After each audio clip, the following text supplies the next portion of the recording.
ইরানের নতুন সর্বোচ্চ নেতাকে হত্যার প্রচ্ছন্ন হুমকি দিয়েছেন ইসরায়েলের প্রধানমন্ত্রী বেনিয়ামিন নেতানিয়াহু।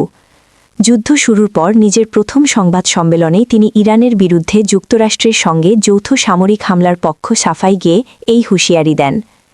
নেতানিয়াহু বলেন, প্রায় 2 সপ্তাহ ধরে চলা যুক্তরাষ্ট্র ও ইসরায়েলের বোমাবর্ষণের পর ইরান আর আগের মতো নেই। তেহরানের এলিট ইসলামী রেভলিউশনারি গার্ড কোর আইআরজিসি এবং আধা সামরিক বাহিনী বাসিজ বড় ধরনের ক্ষতির সম্মুখীন হয়েছে। ইসরায়েলের প্রধানমন্ত্রী আরও বলেন, ইরান যাতে তাদের পারমাণবিক ও ব্যালিস্টিক প্রকল্পগুলো ভূগর্ভে সরিয়ে নিতে না পারে, ইসরায়েল সেই লক্ষ্যেই কাজ করছে।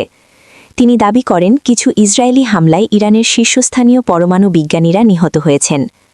লেবাননে অব্যাহত যুদ্ধবিরতি লঙ্ঘনের প্রতিবাদে 2 মার্চ থেকে ইসরায়েলে হামলা শুরু করে ইরান সমর্থিত হিজবুল্লাহ গোষ্ঠীও। তাদের উপর হামলা অব্যাহত রাখারও অঙ্গীকার করেছেন ইসরায়েলি নেতা। ইরানের নতুন সর্বোচ্চ নেতা আয়াতুল্লাহ মুজতবা খামেনি এবং হিজবুল্লাহর প্রধান নাইম কাসেমের বিরুদ্ধে ইসরায়েল কী ব্যবস্থা নিতে পারে, এমন প্রশ্নের জবাবে নেতানিয়াহু প্রচ্ছন্ন হুমকি দিয়ে বলেন, সন্ত্রাসবাদী সংগঠনের নেতাদের কারোর জন্যেই আমি কোনো জীবন বীমা ইস্যু করতাম না। আমরা কি পরিকল্পনা করছি বা কি করতে যাচ্ছি সে সম্পর্কে আমি এখানে সুনির্দিষ্ট কোনো বার্তা দিতে চাই না। ইসরায়েলের প্রধানমন্ত্রী দাবি করেন, তেহরান এবং হিজবুল্লাহ এখন আর আগের মতো হুমকি তৈরির অবস্থানে নেই।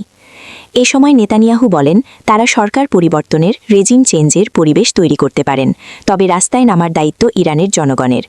এ প্রসঙ্গে তিনি বলেন, দিন শেষে এটি আপনাদের ওপর নির্ভর করছে, এটি আপনাদের হাতে। ইসরায়েলের প্রধানমন্ত্রী আরও বলেন, তিনি এবং যুক্তরাষ্ট্রের প্রেসিডেন্ট ডোনাল্ড ট্রাম্প প্রতিদিন অকপটে কথা বলছেন।